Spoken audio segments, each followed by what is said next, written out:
যৌতুকের মামলা আমার কাছে মনে হয় যে বেশিরভাগ মামলা মিথ্যা মামলা। যে আসল অপরাধী সে শাস্তি পাচ্ছে না এবং যে ইনোসেন্ট তাকে শাস্তি দেওয়া হচ্ছে। একটা মানুষকে অনন্তকাল তো আর হাজতে রাখা যাবে না। বাদীকেও চিনে না, ও কাউকেও চিনে না, জাস্ট ওকে মধ্যে অ্যারেস্ট করে ফেলছে।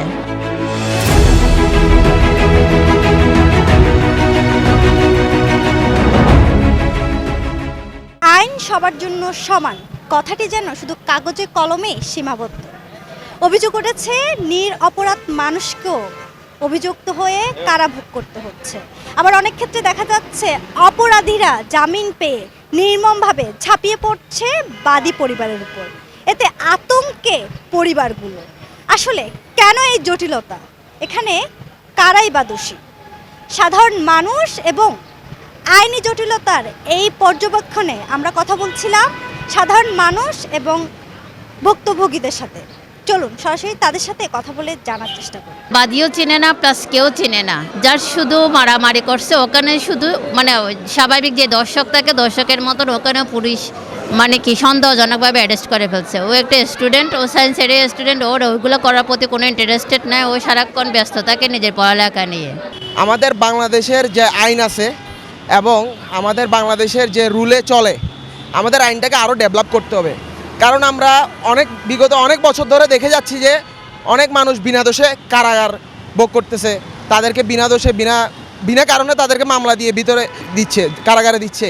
কিন্তু এটা ঠিক না। আসলে একটা মামলা যখন দেয় সেটাকে সঠিক তদন্তের মাধ্যমে যে সে লোকটাকে আসলে দোষ করছে না দোষ করে নাই, সে কি আসলে অপরাধের সাথে জড়িত কিনা সেটা আগে দেখা দরকার। সে যদি অপরাধের সাথে জড়িত হয় তাকে অবশ্যই শাস্তি দিতে হবে, আর যদি সে জড়িত না হয় তাহলে তাকে শাস্তি দেওয়ার তো কোনো মানে হয় না। এবং একটা মানুষ যখন অপরাধ করে সে তার নামে যদি মামলা হয় সে মামলাটা সঠিকভাবে তদন্ত করতে হয়।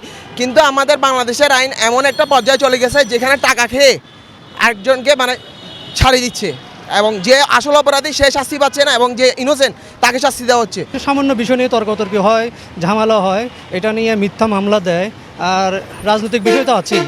তো এইগুলো আসলে তদারকি পর্যাপ্ত যাচাই করে ঠিকঠাক যাচাই করে এগুলো নিয়ে এই প্রশাসনের উচিত বাস্তবায়ন করা, আইনি কঠোরতা আরও একটু বাস্তবায়ন করা। কারণ প্রশাসনের উচিত জিনিসটা যাচাই বাছাই করার দরকার আছে। কেননা কে দোষী আর কে নির্দোষ এটা যদি যাচাই বাছাই না করা হয় তাহলে আমরা সাধারণ মানুষ যেগুলো আছি এগুলো আমরা আসলে সমস্যায় পড়ে যাই। আমরা অনেক ক্ষেত্রে দেখা যাচ্ছে যে একটা মামলা হচ্ছে, মামলায় আসলে অনেককে হয়রানিমূলক মামলা দিচ্ছে, অনেককে অপরাধ সাথে জড়িত ছিল কিন্তু ওদের নাম নেই। অনেক সময় আমরা আসলে পুলিশ প্রশাসন বা যারা ওর মতো থাকে এই ব্যাপারে তাদের কাছে আমাদের আবেদন, একটা মামলা হওয়ার পরে আপনি সুষ্ঠু তদন্ত সাপেক্ষে পুঙ্খানুপুঙ্খানু রিপোর্ট দেওয়ার জন্য, যাতে একটা ফ্যামিলি হয়রানির সম্মুখীন হয়। মামলাটা রায় হওয়ার আগ পর্যন্ত, সাজা হওয়ার আগ পর্যন্ত, আমাকে দোষী সাব্যস্ত করার আগ পর্যন্ত আমি হচ্ছে আইনের দৃষ্টিতে আমি হচ্ছে অভিযুক্ত, আমি ইনোসেন্ট। আমাদের যে নারী নির্যাতন মামলা আছে, নারী নির্যাতন মামলার আমি বলি আমরা অনেক মামলা অনেক সময় দেখি বা করতে দেখি আমরা বেশিরভাগ মামলা কিন্তু হচ্ছে মিথ্যা মামলা হয়।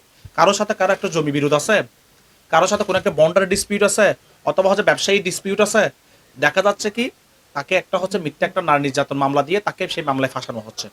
অথবা হচ্ছে বিশেষ করে হাজব্যান্ড ওয়াইফের যে মামলাগুলো হয়, যৌতুকের যে মামলাগুলো হয়, যৌতুকের মামলা আমার কাছে মনে হয় যে বেশিরভাগ মামলা মিথ্যা মামলা। কিছু মানুষ যে অপরাধ করে এটা যেমন সত্য, কিন্তু অহরহ নিরহ মানুষ সে কিন্তু হচ্ছে যে বিভিন্নভাবে ভিক্টিমাইজ হয়ে যায়, বিভিন্ন সে মিথ্যা মামলার হচ্ছে শিকার হয়ে বছরের পর বছর মাসের পর মাস জেল কাটতেছে, এরকম অনেক বিষয় আছে। বাদী যেমন ন্যায় বিচার পাওয়ার অধিকার রাখেন, at the same time the accused যা আসামি যে পক্ষ আছে, আমরা যে অভিযুক্ত পক্ষ, তাদেরও কিন্তু ন্যায় বিচার পাওয়ার অধিকার আছে। চূড়ান্ত সাক্ষী প্রমাণের আগে, চূড়ান্ত আর্গুমেন্টের আগে, চূড়ান্ত রায়ের আগে আমি কাউকে চাইলে হচ্ছে দোষী বলতে পারে না, তা কাউকে চাইলে আমি হচ্ছে অপরাধী বলতে পারে না। সেজন্য এই বিষয়টা সুরক্ষা পাওয়ার জন্য আমাদের হচ্ছে জামিনের বিধান আছে। একটা মানুষ যত বড় অপরাধী করুক না কেন, তার জামিনতে জেল থেকে মুক্ত হয়ে সে হচ্ছে স্বাভাবিকভাবে তার বিচারে অংশগ্রহণ করার যে তার অধিকার, সেটাও আমাদেরকে নিশ্চিত করতে হয়। সরকারে যেই আসুক যাতে আইন আরো শক্ত থাকে, সবার জন্য যাতে সমান আইনে বিচার করা হয়, অপরাধী যাতে কোনোভাবেই ছাড়া না পায়। একটা মানুষকে অনন্তকাল তো আর হাজতে রাখা যাবে না। জামিনের বিধান যখন আছে, জামিন পাওয়ার যোগ্য হলে তাকে জামিন দেওয়া উচিত মনে করে, এবং জামিনে যাওয়ার পরে যদি আসামিরা অন্য অপরাধ করে সেটা ভিন্ন ইস্যু, এবং সেই যে অপরাধের জন্য ভিন্ন মামলা হবে। তো সুতরাং একটা মানুষকে জামিন গিয়ে অপরাধ করবে সেইটার উপর ভিত্তি করে অনন্তকাল হাজতে রাখা উচিত নয়। 2024 সালে একটা মামলা আমি পদ্মা সেতু দেখতে যাওয়ার জন্য পেকুয়া থেকে ঢাকার উদ্দেশ্যে রওনা হই। তখন একজনের সাথে আমি ছিলাম। তারপরে বাঁশখালী থানা আমাকে একটা এই মিথ্যা মামলায় ফাঁসাই দিয়েছে। তারপরে থেকে দীর্ঘদিন 2 বছর মতো আমি জেলখানে ছিলাম। 25 সাল আমি বের হয়েছি, এখন 2 বছর মতো কাছাকাছি হচ্ছে বের হয়েছে আর কি। তো আমার প্রায় 5-7 লাখ টাকার মতো অলরেডি মামলা মোকদ্দমার মধ্যে চলে গেছে। সুপ্রিম কোর্ট থেকে আমার জামিন নিতে হয়েছে।